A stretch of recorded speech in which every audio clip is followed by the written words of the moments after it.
I don't know if it'll get noticed, but yeah, it kind of looks good. Looks like ticker tape type stuff, you know. Yeah. So it used to be at the Up, up, bottom. up, Now up, it's at up, the up. top. So good morning, Mike. Good morning, Yeah. everybody. When it was at the bottom, it was bigger. That was the difference. I don't know that it was any different. When it was Anyway, at the bottom, it was bigger. okay. So let's go test that, shall we?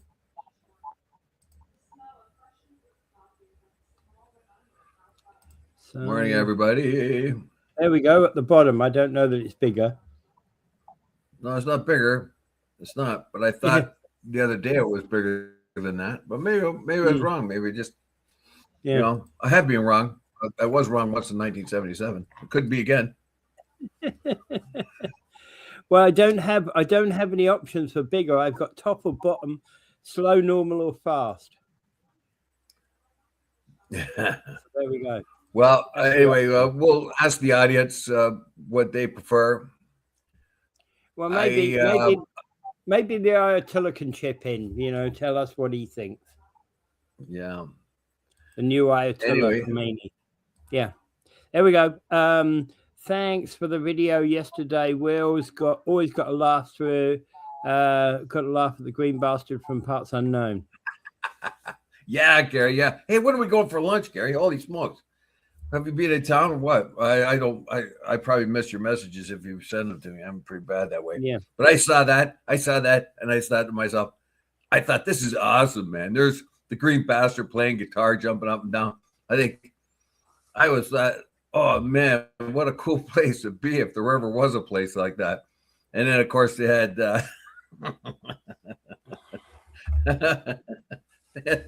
stupid wrestling matches.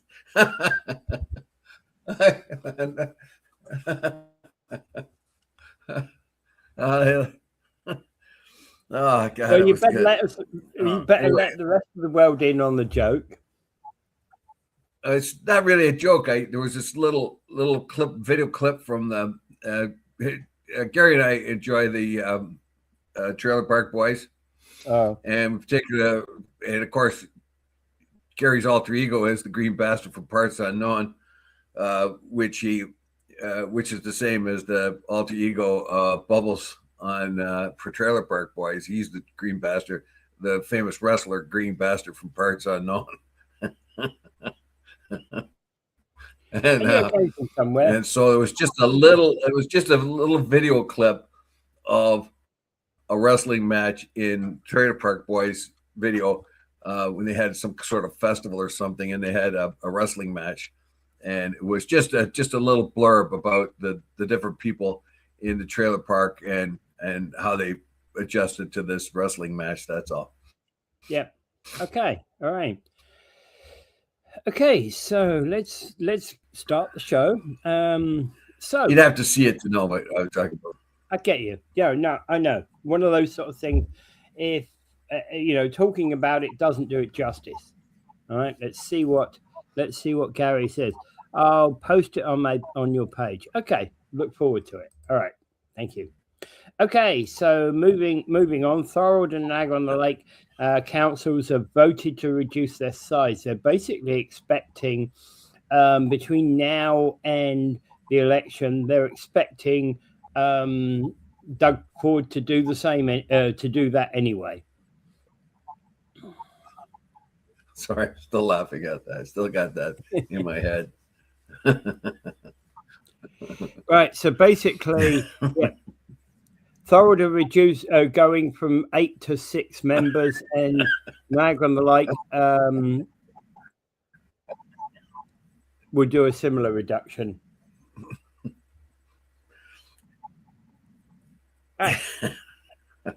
Yeah, well, look, both these. What's happening here is I got to sort of push the reset button here.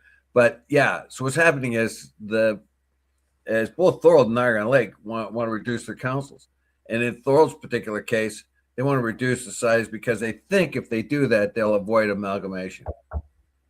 Yeah.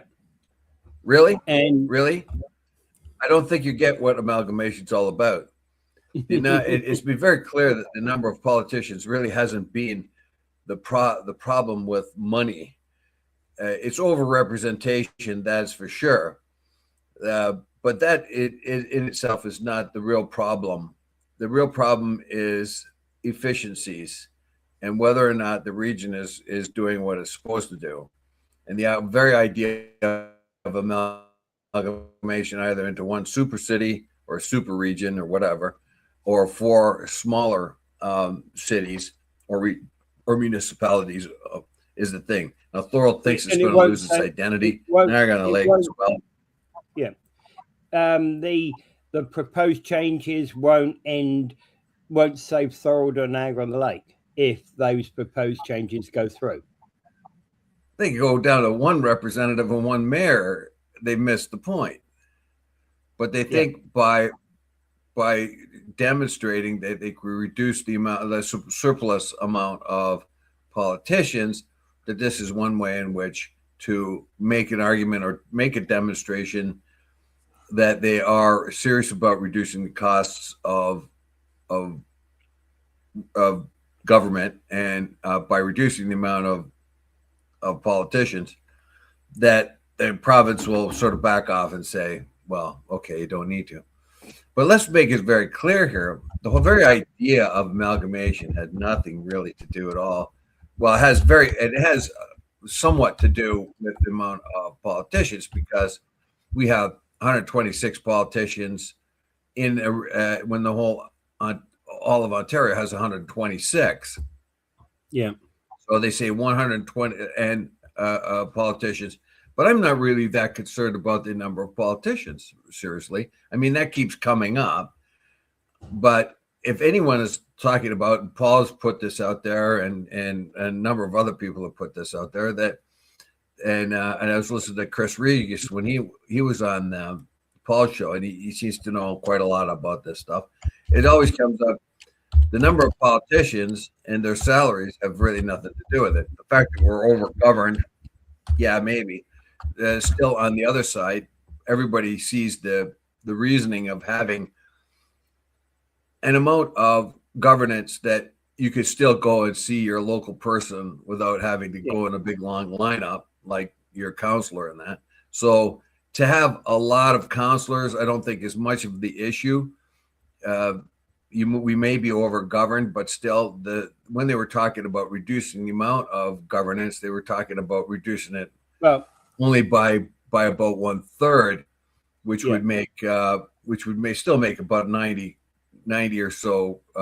Just to put this in perspective, the cost of the councillor's salary, Thorold's at the next election, after the next election, the Thorold City Councillor will earn 16,297, and the mayor will earn 42,270 after the next election. And in Niagara-on-the-Lake, it's fairly similar. Niagara-on-the-Lake, the councillors will be earning 16,000, and the Lord Mayor will get about 53,000. So money is not the issue. By demonstrating to everyone that, yes, we can reduce the size of our governance, is not telling the people that we can reduce the cost of governance. When you take out a couple of counselors, it's a minor thing. If you reduced by 2/3 the amount of governance we have in the region, you're not saving a whole lot of money for the region at all. What you might you're going to have to go to your people and say, what do you want? You want representation close by. In other words, people want enough counselors that they can go and speak to them on a 1-to-1 if they have to. And if you talk to Gary here, he's chimed into the show this morning, but he's often, maybe to the chagrin of counselors, approached them one-on-one, and other people can as well. So you still want your council to be approachable, and you can't do that if you have very few governance, just because the wait times and so on to see your counselor or get to talk to them, whatever. So the number of counselors are not the issue, and whether Niagara-on-the-Lake and Thorold reduce their number of politicians in an effort to show everyone that we don't want amalgamation, we still want our independence, and see what we can do, we can reduce the amount of counselors. You're not showing your city or anyone else how much you're reducing the cost of governing. Yeah. By dropping a couple of counselors that make a paltry wage. Yeah. And and in fact, actually, that's if you want, saving 16,000, saving 2 members at 16,000 is, so that's 32,000 saved, when in fact most of these councils are looking for millions to be saved.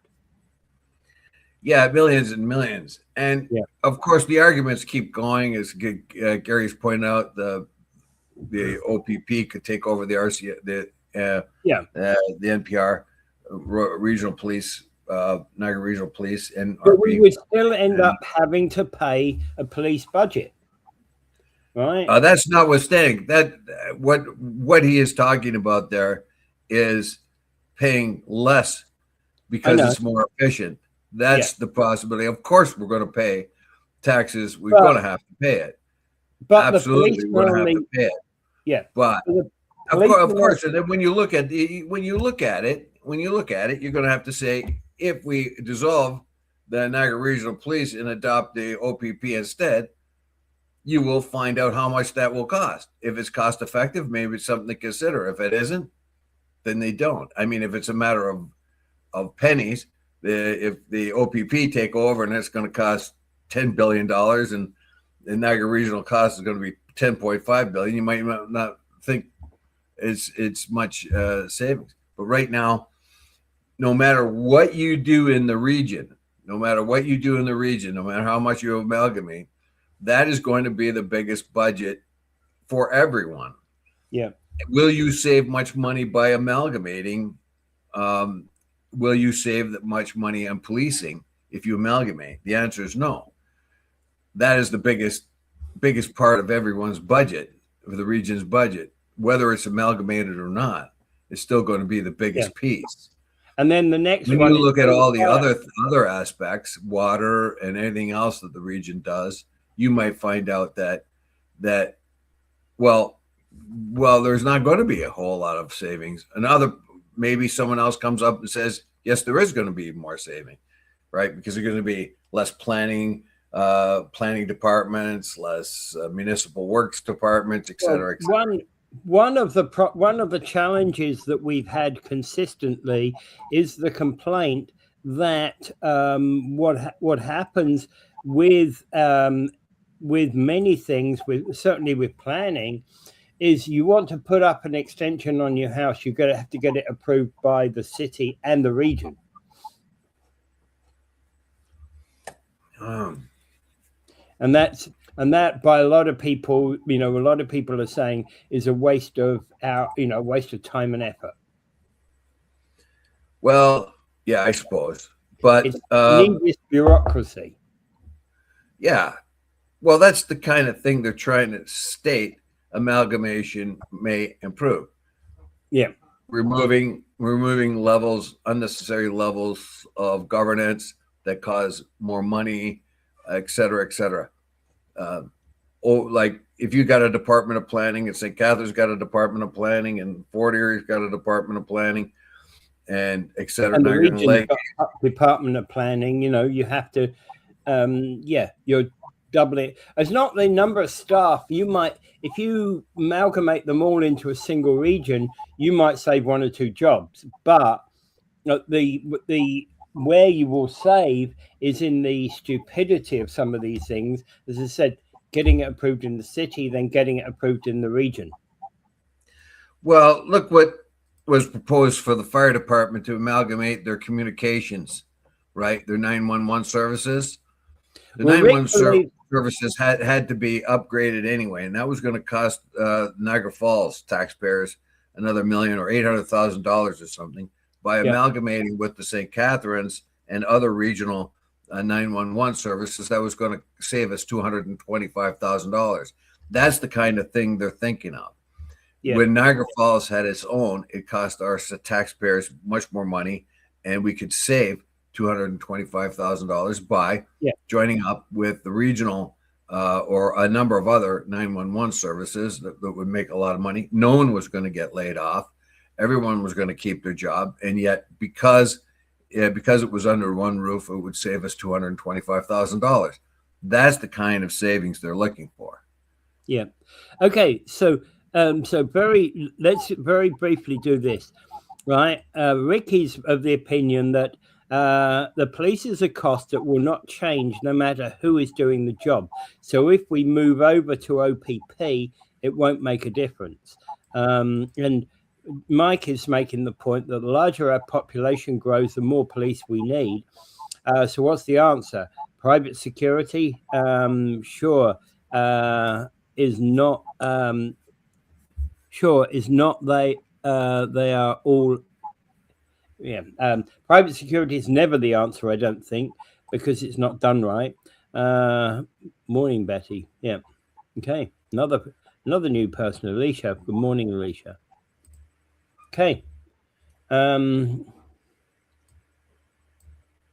the rising cost of policing will force everybody to do some sort of privatization somewhere down the road.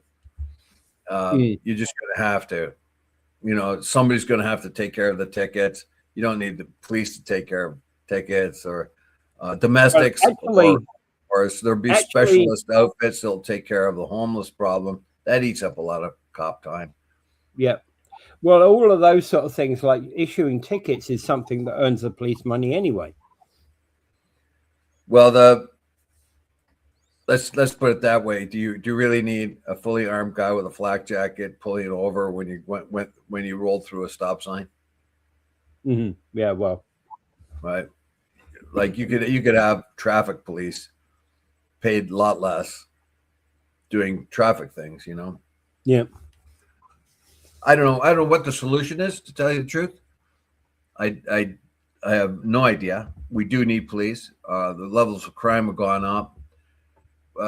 That's mostly due to addiction and drugs, I believe, and all the guns coming over from the States. Like, there are all kinds of guns coming from the States into Canada, unfortunately.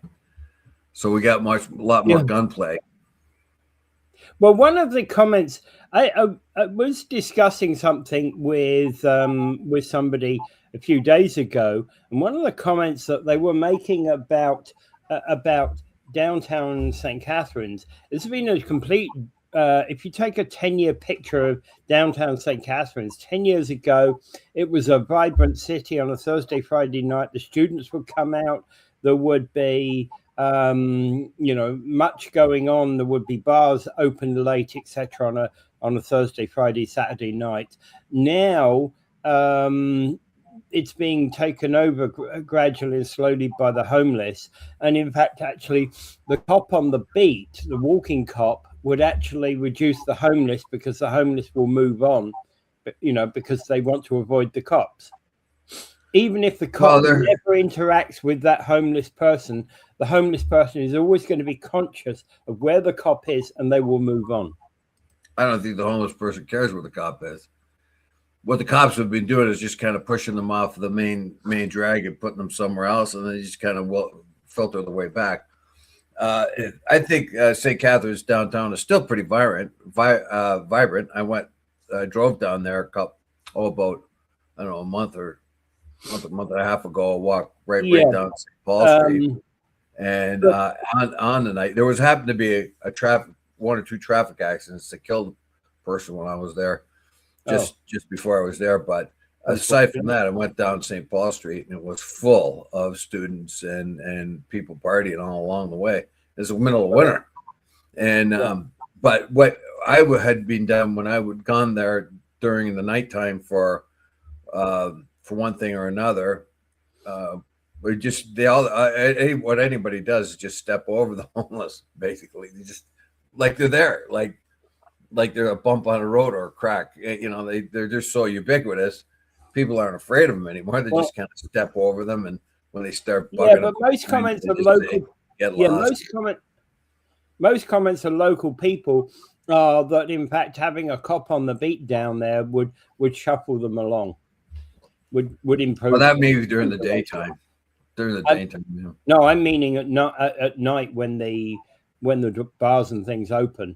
Well, I don't. Like I said, it didn't. Like when I was down there at like for instance, I've been there a few times for Toastmaster events or other maybe a lacrosse game or something like that, and I'd be walking down there through the nighttime, and that's all you do is just step over them or just ignore them, and that's all there is, you know. Yeah. I went there for a Toastmaster thing one time. And there was a bunch of homeless people hanging out in front because they saw the gathering of people there, so they figured they could put the touch on enough of us to get a few coins or whatever. All you do is just tell them, get lost, you know. Yeah. All right. Hey, well, this whole thing, man, I'm starving, man. Can you give me some food? I says, there's a restaurant right over there. I'll go in there and I'll get you some food right now. Well, no, I want the money. Yeah, well, again, take a hike. Yeah. Okay. So Ricky is basically saying we need to bring back photo radar, and cameras in order to, ensure we're earning money for, on speeders and the like. Well, the thing with photo radar, if you keep it in place and everybody knows it's there, people behave themselves. You don't make a whole lot of money, but you do tame traffic. So if you put up a photo radar and everybody knows it's there. Now, if you take that photo radar and move it around all over here and move there and nobody knows where it's coming, that's when you start making money. Yeah. So what do you want to do? If you want to make place safe, you make everybody aware that there's photo radar at this corner, at that corner, at this bend in the road, and people will continue to cooperate. There'll be very few people violators. You won't make a whole lot of money, but you will make the road safer. Yeah, the people who are the violators will be the people who don't live in that area. Yeah, basically. And if you put up a big sign, tell them there is a photo radar. All if you got a problem corner or a problem stretch of the road, that's what you do. Or around kids, around schools, or where old people live, etc. So you won't make a whole lot of money, but you might not need a whole lot of cops either. You can that cop that's there once a month, hiding behind the school with his radar, you know, he won't be there because he doesn't have to be there anymore. Yeah. You know. Okay. The RCMP commissioner has made a statement yesterday that the RCMP regrets the Indigenous spying program that spanned more than a decade. Now, do you know much about this?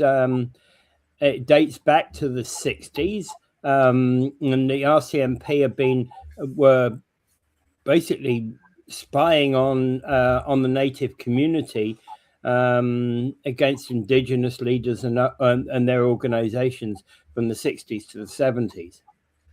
Well, I think what they were trying to do here is do what the FBI does. Because if we try to Google it or something, you get the FBI surveillance of blacks and Indigenous people. I think what the RCMP did was try to do exactly what they did because they got no mind of their own. So they do what they do. That's what I hate about our institutions. We just kind of follow along. What are they doing? We'll do it the same, you know? Yeah. And so what they did is, if you remember the political climate at the time, though, the political climate at the time when there was a lot of leftist insurgencies. When you talked about terrorism back in those days, you talked about leftists, right? Mm-hmm. You talked about the Bader Mannheim gang, the Red Brigade, the Jackal. Those were all leftist. The PLO, they were a leftist organization at that time.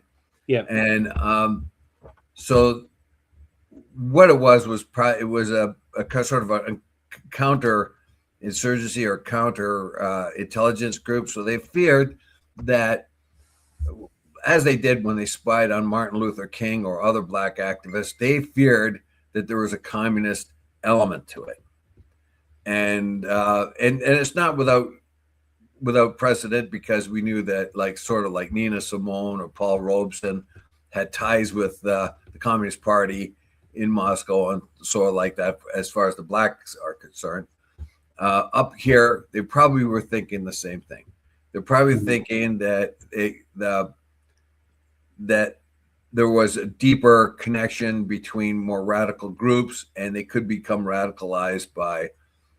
I'm assuming this, of course, because I'm trying to remember the climates of the time. Yeah. Otherwise, there's no point. There's no point in them doing the surveillance. Yeah. They did the surveillance to keep on top of these particular indigenous leaders, and really, I mean, I wonder how much money they wasted on it, because most of these indigenous leaders were activists, but they posed absolutely no threat to the fabric of the Canadian society. Yeah, I think they could have found that out easy enough, but they were, because of the belief system at the time, there must be something more sinister. If an indigenous person wants his rights, he must have connections to the communists, so we better keep an eye on him. Well, and the Soviet threat at that in the 60s was much more. If you said, oh, there's links to Russia today, everybody go, yeah, don't believe you, right? Whereas the Soviet threat back in that day was something that everybody believed in, even if it wasn't true. I remember the secret police looking for. I was in Germany. And it was at I was either Baden-Baden or Baden-News or one of those train stations. Me and my buddies were waiting for a train, having a coffee, and these Gestapo guys with long trench coats. I'm serious. It was right out of the Gestapo. Some of them, a couple of them had long black trench coats, leather, and one had a nice brown one. I wish I had that one. It was really nice looking. And they walked in, and I could see them walking in, and they were just kind of made it look as if they weren't together. The one went this way, one went that way. Obviously, they were all together. They're dressed almost the same. They surrounded our table and demanded our ID. And they were the cops. And who they were looking for? People for the Bader Mannheim gang or the Red Brigade. There was a lot of, you get off a plane or around a train station in those days, there was armed guards and that. We forget of the terrorist threats of those days. Yeah. Where the PPK, for instance, the Kurdish group were associated with the leftists out of Moscow. The Basque independence group also was funded by the leftist regimes, because that's where they could get money. They didn't really, a lot of these people didn't really follow them ideologically. They just got their money from them. Yeah. So they're thinking, and in and among the groups, the American blacks and some of the Indian groups, they of course turned to the communists to look for fairness. They weren't going to get any kind of fairness in the regular system that we had here. They were blocked. So when they started to look towards the communists to see if they could help them get their human rights in that, a lot of those people, they're just as bad as what we have here. We got to do it ourselves. And eventually any sort of communist or radical funding wasn't there. But I think that's what the RCMP were afraid of, were foreign elements working their way into Indigenous communities in Canada at the time. And that's why they did the surveillance. Yeah. Now they have to apologize for it, because it was a waste of time and it cost the taxpayers a huge amount of money. And you've got people that were, I mean, you've got people like social workers that were being followed around and taken pictures of. Yeah. And Mike raises an important point here. Mike said they called the CAW union leaders communists and put them on a list and investigated them. And in fact, actually, that was the same sort of thing as my father experienced. He was a union shop steward for a period of time in that era. And the accusations about, they were communists, right? Didn't matter what they were, and there were members of his trade union that were in the Conservative Party. Well, I was a union leader, and I'm telling you, our union meeting, only half of the union meeting was devoted in overthrowing the government. The other half was just regular union meetings, and we were we were debauched. We brought in prostitutes and made sure that they were paid union wages as we snogged them all over the pool tables in our union hall. Yeah, we were. Yeah, so none of that stuff went on, of course. And if you ever talk to any of the union guys, some of them are so right wing you never believe they're in a union. Yeah, exactly. Right, and that was the point. Is that there were many. You know, were there communists in the unions? Absolutely, of course there were. Right, but the union members were a broad spectrum, political spectrum. Most of them were not interested in politics at all, just simply interested in the best deal that they could get for their, for their jobs, for their, if we can get an extra few cents here and there paid, that was what they wanted the union for, right? Well, basically, for most of human existence, the people who own the means of production exploited those people who didn't. So if you had a means of production and you had a cotton plantation, you exploited slaves.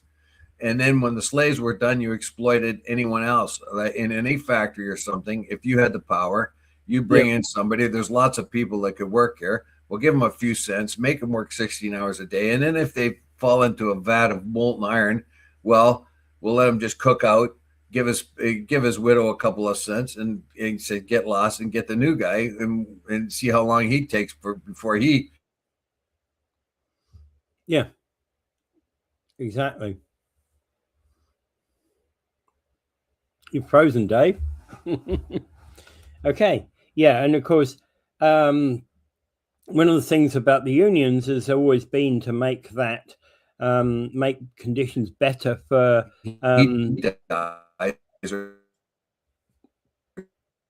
sorry, Dave. Right. All right. Anyway, so we're back. Yeah. Okay. All right. I don't know what happened to you, but you basically died. Well, I've been resurrected. Yeah, there you go. And absolutely, everything was frozen, as Betty points out. My end, it was as if you had basically died, and presumably it was your end. I'd died. Yeah. So we were dead and have come back to life. Oh, there's been a miracle. The government shut him down. Yeah. I believe that. Absolutely. Let's go with conspiracy. We were talking about unions and stuff like that. So it must have been the Trumpers down south. It must have been the MAGA guys. Oh, there's communists. We'll turn them off. Okay, so but you see, do I believe there was great communist insurgent in the indigenous community?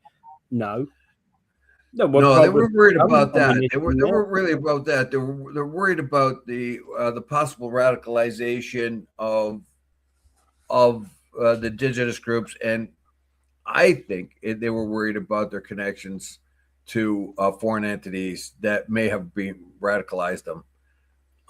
Because let's face it, as the social as the movements were going on for social rights all through the 60s and 70s, and there was a lot of overlap. And if you go back into the human rights and social revolutions for rights for blacks, indigenous, and whoever else in American society, there is a lot of attachment to the American Communist Party, socialists, and other stuff. And then you take a prominent you never hear of a guy like Paul Robeson anymore.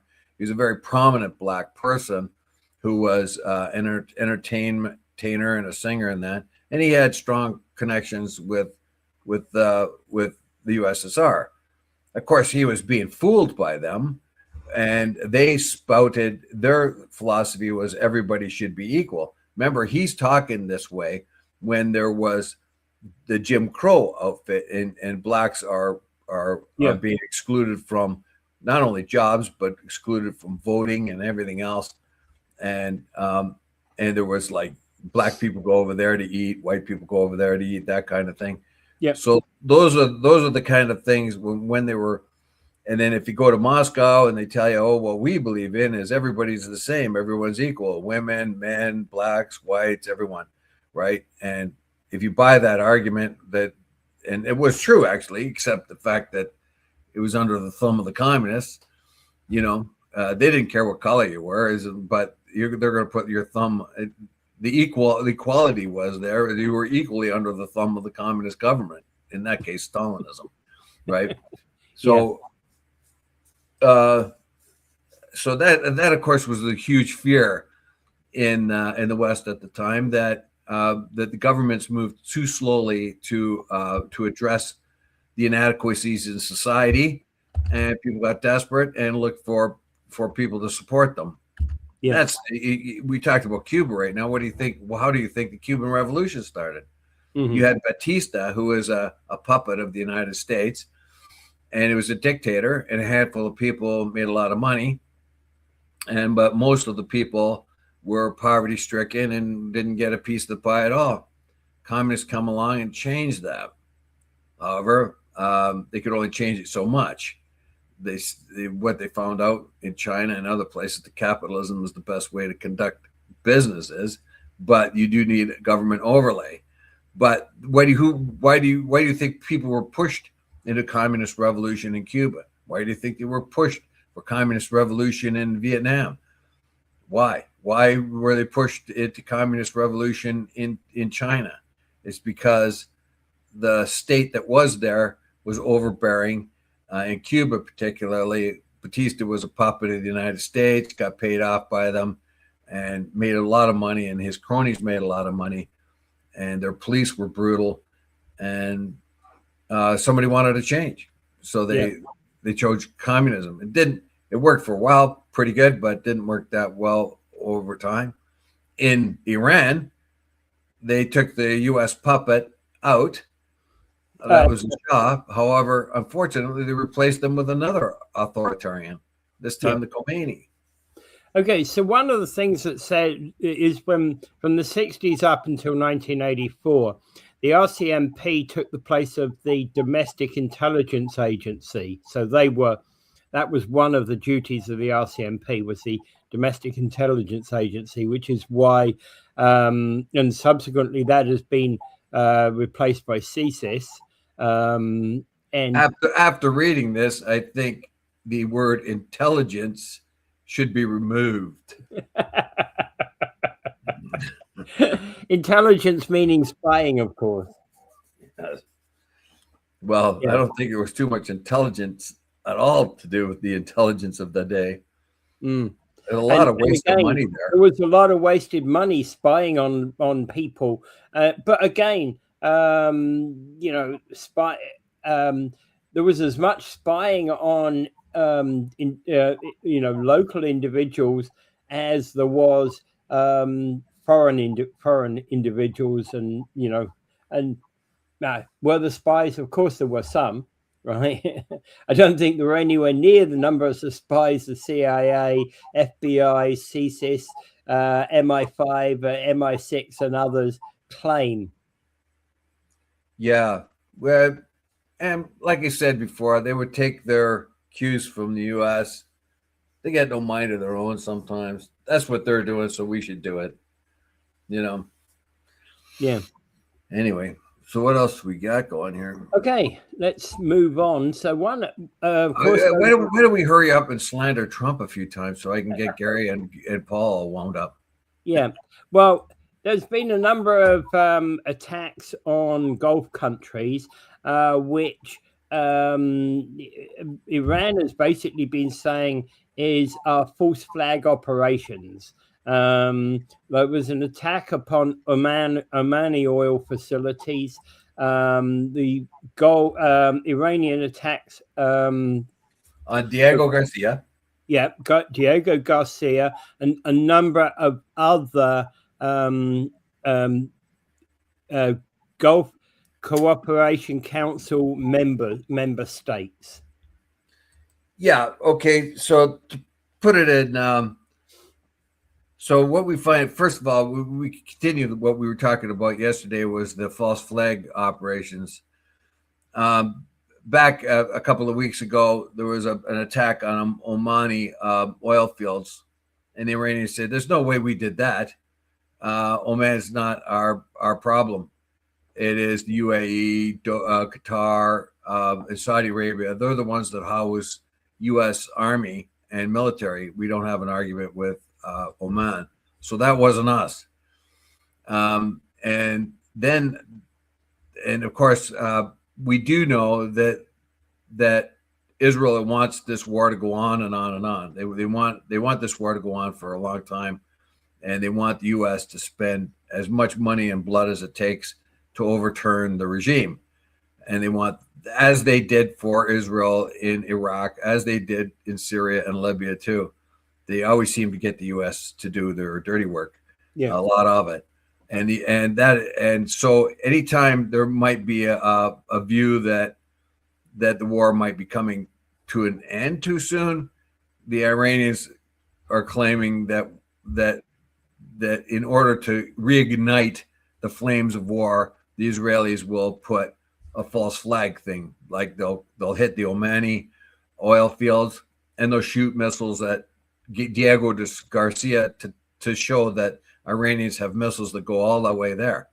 The Iranians say, "No, we don't have missiles that go that far. It wasn't ours." And when the U.S. intelligence was asked, they cannot tell you where that missile comes from, which is odd because they've got planes over top of Iraq 24/7. They can see where every missile comes from. Oh yeah. And they cannot identify any places in Iran that shot that missile, those two missiles. So that remains a mystery. And the other thing you were talking about, the Gulf cooperation countries, they are now turning on Iran a big time. Yeah, they are saying, "Look, you're cutting into our bottom line here. You're cutting into our bottom line. You're closing off the Straits of Hormuz. You're hurting our economy incredibly." They've got the UN to come in and back them up. And the UN has said, "Look, you can't close the Straits of Hormuz. That's illegal, and you're going to hurt the whole world by doing that." Now, nobody has then said, "Well, the whole thing started when Israel started to bomb Iran, and the U.S. had to catch up to them and bomb them as well." Well, and one, for example, one of the pictures in the newspaper, in the articles that we're looking at, is a building damaged by an Iranian drone in Manama, Bahrain, which is the capital of Bahrain. And this was in the Al Jazeera page that we're looking at, right? Yeah. So basically, what they're saying is, it says the Iranian attacks amount to violations of sovereignty, and that's by the UN. And they say, "Look, you got to get behind us. This U.S.-Israeli war, okay, but Iran's really the bad guy here because it's blowing us all up." Well, that's where Iran knows it's up against these incredibly huge armies. Its firepower is like about 1/100th of what Israel and U.S. is combined. So they have to fight the war what is called asymmetrically. So they have to do other things. They cannot go nose to nose militarily against these huge powers. So like I said, it's like two elephants stomping all over Iran, and there's a mouse trying to bite their toes. So you can't go face to face to them. What you got to do is do asymmetric warfare, which means you think of other things. In this particular case, they think, okay, if we strangle the Strait of Hormuz and blow up oil fields on our enemies in countries around us, that'll hurt the world economy so much that the world will put pressure on the United States and Israel to stop bombing the crap out of us. Of course, that hasn't worked yet, but it has damaged the world economy to a point right now. But the gas price is going up all the time. And yes, thank you so much for that short-term pain. How long is that? That's going to be pretty long short-term pain. And of course, the other thing about this is that with the Gulf, with the Straits of Hormuz closed, and with the Straits going into the Red Sea under severe pressure. There are now shortages in the stores. This has to be really resolved fairly quickly. Yeah. Because right now in a lot of countries, we don't see it here because we got plenty of oil. Our oil prices will go up, but we'll have plenty of oil no matter what. We'll have all kinds of it. Yeah. Right. Our oil, unfortunately, is attached to the world price. So that's why we're paying way more.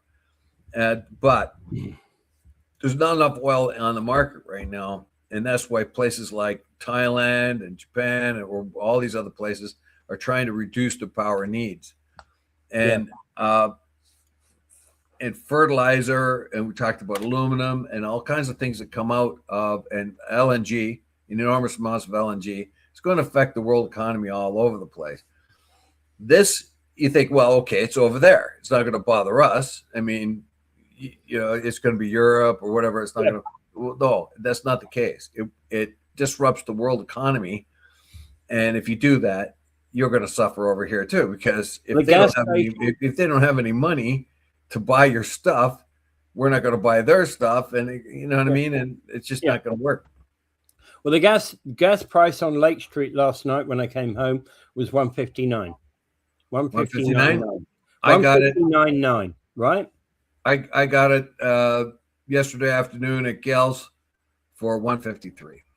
Yeah, I'm just giving, because I go past that place on a daily basis. I'm just giving you the price of what I remember. Is that the one Lake and Scott Street there? No, Lake. No, Lake. Not Lake and Scott. I go past before to get on the highway. So Lake between Carlton and the highway. Well, I was last night. I was turned at the corner of Lake and Scott, and it was $1.59 there. It was $1.59.9. The other, the one I often get my gas there anyway. So, well, it looks as if like there's these phony negotiations going on. Trump is buying time by pretending there's these negotiations going on. Plus, he's made some money for his friends by announcing there's a deal that wasn't, which caused the oil prices to go down and the stock market to go up briefly.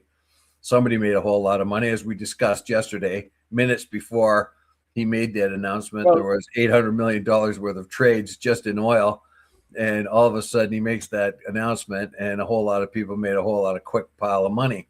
Yeah. So, but that particularly, what's happening now though is these phony negotiations going on. Nobody knows who they're talking about. Apparently Pakistan is trying to get some negotiations going, and Turkey and Egypt have tried to, but the Iranians have said there's no negotiations on at all. So what Trump is trying to do here is trying to do the same thing as he'd done before with the other two negotiations, where they start the negotiation, and when the negotiations are halfway through, they attack. So they're trying to do is put them at ease, but the Iranians are not going to bite for this time. Yeah, but one thing to remember is Gulf Cooperation Council, the GCC, is actually currently meeting in Riyadh, which is the Saudi capital, while the attacks are going on across the region. Yes. So basically, they're saying, and it's true, they're saying to the UN, look, the UN can say, well, this war that Israel and the U.S. have dumped on Iran is illegal, but Iran's closing of the Straits of Hormuz is also illegal. So you got a lot of illegality going around out here. You've got an illegal war, and you got an illegal choking of the Straits of Hormuz. Now you have the U.S. bringing in a lot of troops. So I expect they're going to go for the Straits of Hormuz. People think Karg Island. I don't think so. Maybe secondarily they'll go for Karg Island, but they're going to go for the Straits of Hormuz. That's what I think. This whole business that there's, I'm not going to blow your power plants up because we got a peace deal going on now. That was a lie. Because I know he put out that threat just to see what would happen, and nothing happened. So he pretended there's a peace deal going on. There's no peace deal going on. There are no talks going on, and but he needs some time. He needs some time to get ready for an attack on the Straits of Hormuz. It's very clear to me that that must be the place that they're going for, because he got 75,000 amount of troops. They look like they're going to try to push it up to 100,000. That's nowhere near enough to take the country, but it might be enough to take the critical areas in and around the Straits of Hormuz, where they can then bring their navy in. They're afraid to bring. They want the UK and France and everybody else to bring their navy in to guide people through the Straits of Hormuz, because they're afraid their own ships are going to get blasted out of there. Thank you very much, Donnie Bone Spurs. Thank you very much. You said your navy was going to open it up, but then you saw that our navy might get hit with missiles, so you better get your navy here. Yeah. All right. What a chump. So moving on to a last. Oh, we got quite a few comments there.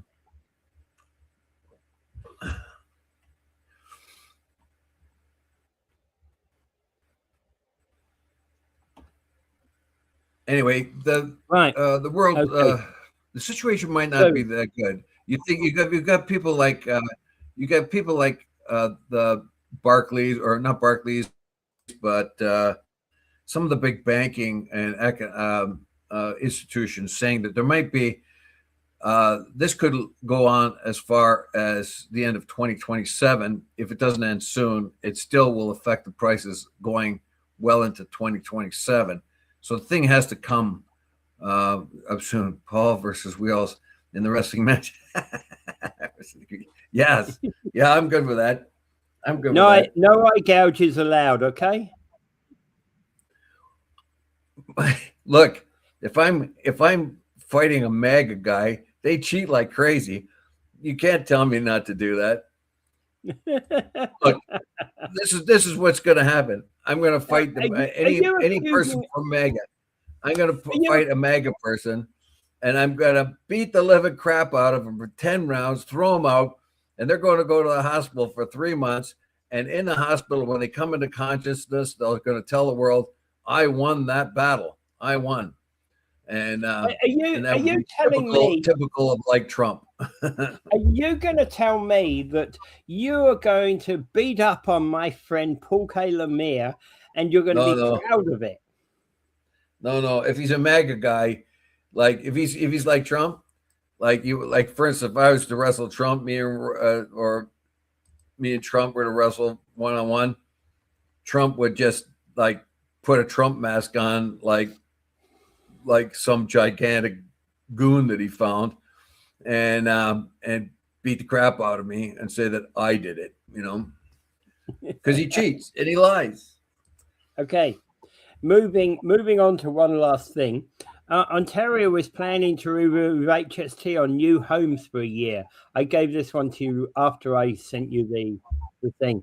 Basically, eligible buyers could receive a maximum rebate of $130,000 for new homes valued up to $1 million for a year. And this is a temporary measure that Doug Ford is putting in place, because he's saying far too many families, the dreams of home ownership is being pulled out of reach by high costs and uneconomic certainty.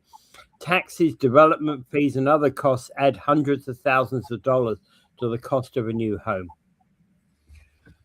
Oh, I just give me a minute, because I'm still in my daydreaming here of how much I could of beating up Trump in a wrestling ring. Yeah, that's pleasing. It's a pleasing feeling. Yeah. I just gave him an eye gouge in my mind. Oh dear. What is the world coming to when Dave wants to wrestle Donald Trump? Or a Donald Trump alter ego. Hey, put them all in there. Put Vance, Rubio, Miller. I'll take them all on. Those are wimpy guys. Like, I could do them in no problem. Especially if I cheat, because I know they're going to cheat. That'll do wonders for Niagara, U.S. Trade relations. Oh yeah, well, we're going to fix the world problem. It's going to be the cage match. Yeah. Dave Wheeler. All right. Dave Wheeler versus Trump, Rubio, Vance, Miller, and I'll even throw Pam Bundy in there because I might want a cup of feel. Oh dear, oh dear, oh dear. Okay. Okay. So basically what Ford is saying with these starts is that you get 100, it's reducing the price of a house by 100 and 100 and up to 130,000, 1,130,000, yeah, $100,000 because you get the tax rebate back up to $1 million. Yeah, this is a pretty good idea, and obviously, the new homes are not being sold. The real problem here is they said, okay, we'll fill up the country. Like we don't have enough of home stock. Basically, we don't have enough houses in the stock. We build houses, that'll bring the house down. So increase the supply, and the price of houses will come down. But there still is this thing called an affordability issue. Yeah, yeah. The average person cannot buy a new house. Yeah. What's the matter with you? The average person cannot buy a new house. That was a big part of the problem, particularly here in Niagara Falls, houses are not getting where sold. the mean income is not all that great. Yeah. So you're saying, oh yeah, well, just add more houses to the market. Well, that didn't work, did it? So they're going to have to stimulate the sale of those new houses that are being built by dropping the HST, which I think is a very, very good idea. But I think anyone who has bought a new house recently and didn't get that break would kind of bum out. But I think it's just taking over from what the federal government had, wasn't it? Something like that? Something like that. It's related to a federal discount as well. Yeah. I think it's a really good idea. Anything to give the average person a break on getting a home. Why is HST added onto the cost of a new home? I've got an even stranger one. Why is HST added onto the cost of a second-hand car?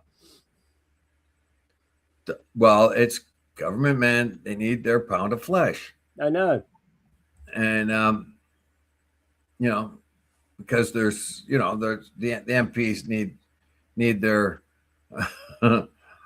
need their pensions paid and all that. I can go on and on. But the thing here is that this will reduce the tax revenue, though. So what is the biggest problem Ontario has, Canada has, the United States, and most of the Western nations in the world? What is their biggest problem? Debt. Yeah. Yeah. We talk about it here. Poilievre used to bring it up all the time. He was right that the Trudeau government exploded the debt. What happened when Carney got in? He exploded it even more because he felt that he had to spend a lot of money to change our economic wherewithal. It was accepted. We don't know if we'll be able to pay that debt all too well. The U.S. debt is insane. Rand Paul is constantly barking about it. This will kill the United States, this debt.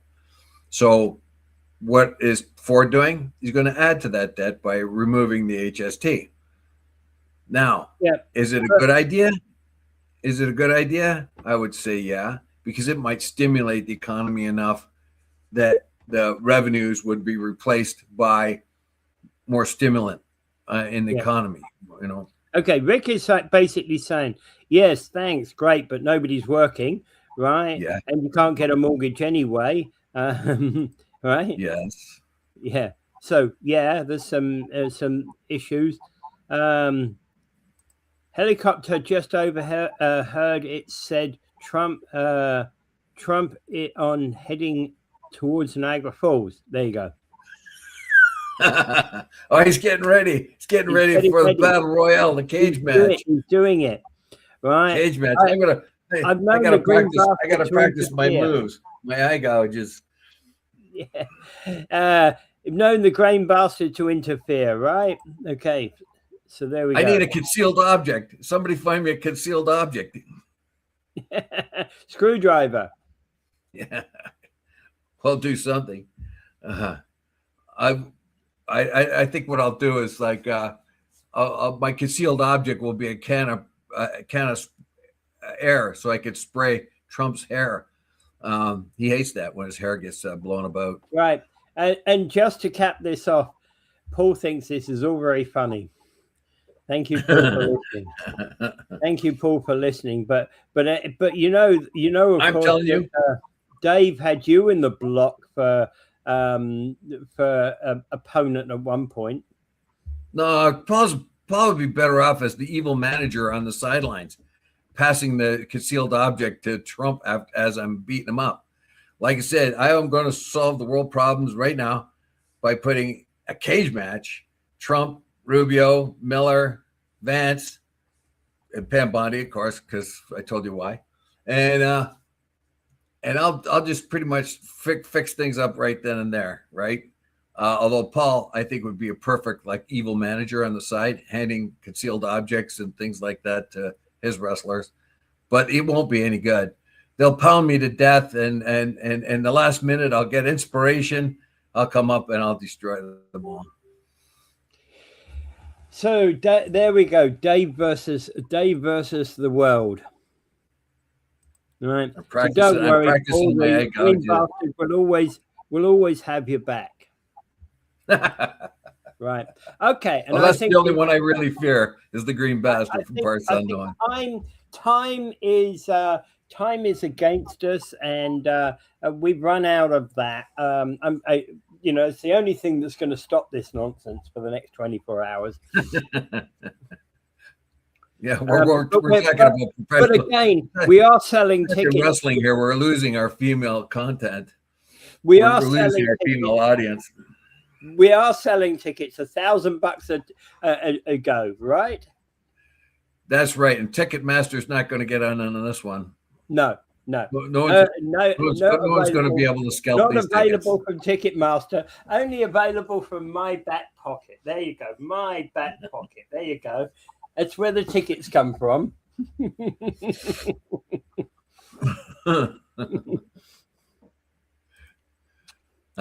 Anyway, so basically the short-term pain may last quite a while. Saying, have a great day, everyone, and hit the like button. Thank you.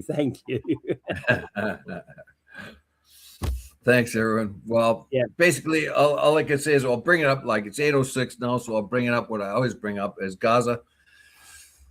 Gaza's being brutalized again. They're bombing the crap out of it. Hamas is still in there, and there's been no reporting there, of course, because the Israelis are very censorship-like.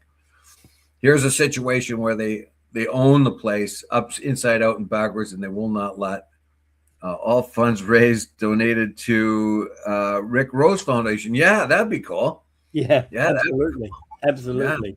Right. I'd go for that one. Yeah. So, and all participants get a brand new pair of shoes from Donald Trump. There you go. Can't deny that one. That'll work. Yeah. Okay. I want the gold running shoes. And I'll be the man with the mic.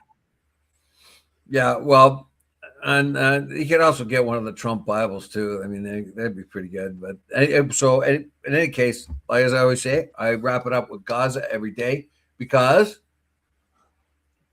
like that's still going on there. There isn't one journalist in there because the Israelis are a very censorship-like regime. Even when they're being bombed in Tel Aviv or Haifa or Arat, as they have been, they only allow limited amounts of information to come out about those things. When they're bombing the crap out of southern Lebanon and trying to eat up another buffer zone, they're not letting out all the rules, all the knowledge. But Gaza is the thing I'm worried about. There you have 2.2 million people, and they're even constricted into even a smaller place than was before. There's been collective punishment, 72,000 people killed, 25,000 children of that. and probably 200,000 people. Are you still there? Yeah. Yeah. Oh, okay. Oh, Yeah. about 200,000 people wounded, many children burned, maimed, blinded, as well as ordinary everyday incidents. People, the Israelis figure we lost 1,200 people on October 7th, so 72,000 people will take for that payment. So we will take our revenge 70 times for every person we got lost. We're going to kill 70 of you, maybe more if the whole world didn't watch. So we have to keep vigilant on that and make sure that that place does not get absorbed by Israel and those people get pushed out of their living, the places where they live. That goes for the West Bank too. Although Donald Trump said, "Don't worry about Israel. They're not gonna take the West Bank." But unfortunately, Dunny, Netanyahu does what he wants to do, and you know it. All right. Without further ado, I bid you adieu. Pray for peace.